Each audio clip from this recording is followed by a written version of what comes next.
Welcome back to the Paperback Pilgrim, and today we're talking about the Sword of Shannara, or Shannara.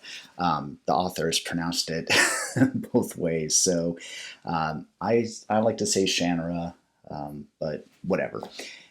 This is a fantasy book that I first read when I was in fifth grade.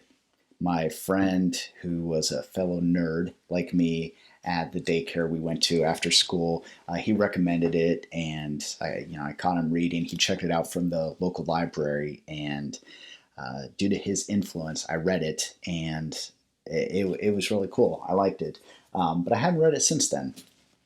So I saw it at Barnes and Noble, picked it up, and just dove in. Like I said in my last video, I read it in 8 days, which 726 pages was just it didn't even feel like a chore. It was just a fun story with some memorable characters. This book, I don't know if it gets enough credit. So a little history on this story. It is often considered Tolkien-Lite, meaning it is like a light version, easier version of the Lord of the Rings series.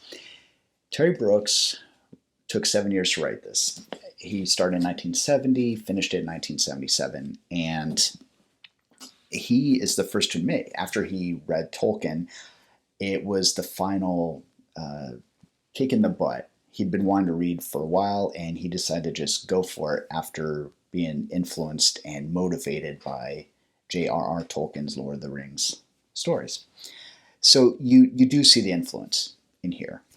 Now, something being called Tolkien-Lite, that would typically be considered a knock, a put down. But in this case, in the case of the Sword of Shannara, it's actually a very good thing. You see, when Del Rey published this book, the fantasy genre was pretty much dead. In the late 70s, authors were not selling well. Everyone just wanted to read Tolkien, and everything just that was put out was like either just a very terrible copy or just wasn't selling well. It was this book that became a bestseller and restored the public's desire for the fantasy genre. Because of Terry Brooks and the Sword of Shannara, we have the just exhaustive library of fantasy books to this day. This book has, as I said before, memorable characters. And it's funny that this book is often cited by fantasy snobs as a copy of The Lord of the Rings, but a lot of its characters are actually predecessors to famous characters you see now. I'll give you an example. Panamon Creel in this book, you read him and you instantly see Indigo Montoya from The Princess Bride. This came first. You see Menion Leia and you get Han Solo. This came first. So there are a lot of characters that when you're reading, your mind just really pictures these iconic figures from movies and other works that we enjoy today, but they started in that book. So you got to give Terry Brooks a lot of credit, and he has become a very famous author. In the Shannara series from 1977 until a couple of years ago, I believe there's 29 or 30 books. But one thing that's cool about this book is you can tell that Terry Brooks was a child of the World War II era and influenced by the Cold War era. Just the way that you have Aladon trying to warn that Brona, the Warlock Lord, is coming to power and the other nations don't want to listen is very, very reminiscent of Churchill trying to warn everyone that Hitler was not a good guy.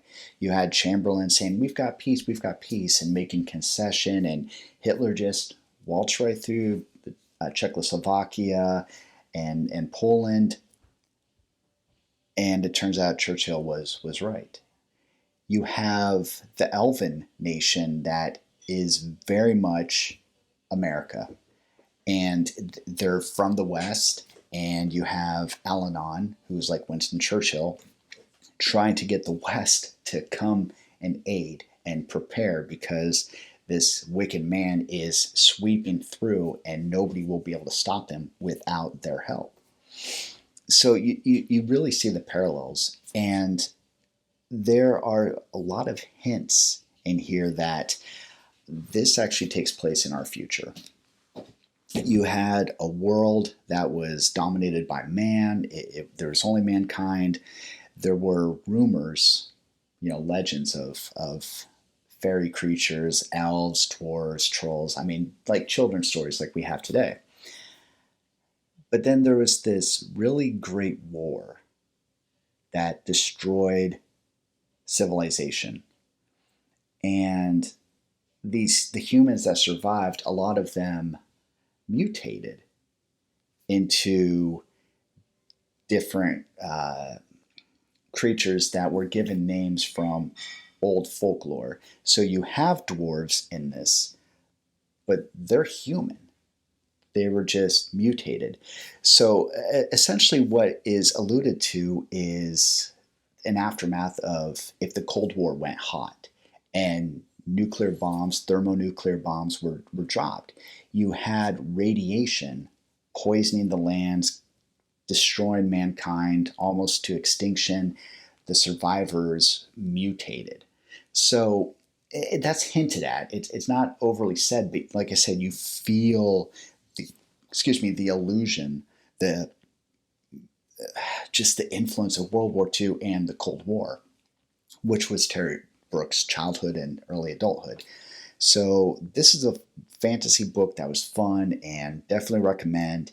And afterwards, there's going to be a synopsis video that goes over the plot in more detail. But yeah, if you can find it, it's $8.99 on paperback. It's probably cheaper on Kindle. And it's a big book, but don't let it intimidate you. Like I said, I read it in 8 days. So it's just very engaging. The characters are memorable, and there are some funny moments, and the characters are very easy to imagine.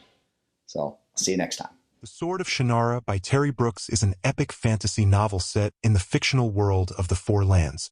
The story follows Shay Omsford, a young half-elf living in the peaceful Shady Vale, who discovers that he is the last descendant of the legendary elven house of Shannara. When the evil warlock lord, Brona, rises once again, threatening to unleash his dark forces upon the Four Lands, Shay embarks on a perilous quest to find the Sword of Shannara, the only weapon capable of defeating Brona. Joined by a diverse group of companions, Shay sets out on a journey fraught with danger and adventure. Along the way, they encounter treacherous terrain, deadly creatures, and sinister enemies determined to stop them from reaching their goal. As Shay and his companions venture deeper into the heart of darkness, they uncover long-hidden secrets about Shay's ancestry and the true nature of the Sword of Shannara. With the fate of the Four Lands hanging in the balance, Shay must confront his own doubts and fears to fulfill his destiny as the wielder of the sword and confront the Warlock Lord in a final, epic battle between good and evil. The Sword of Shannara is a wonderful tale of heroism, friendship, and sacrifice, filled with rich world-building, memorable characters, and thrilling action sequences. Terry Brooks' debut novel launched the beloved Shannara series, captivating readers with its epic scope and timeless themes of courage and redemption.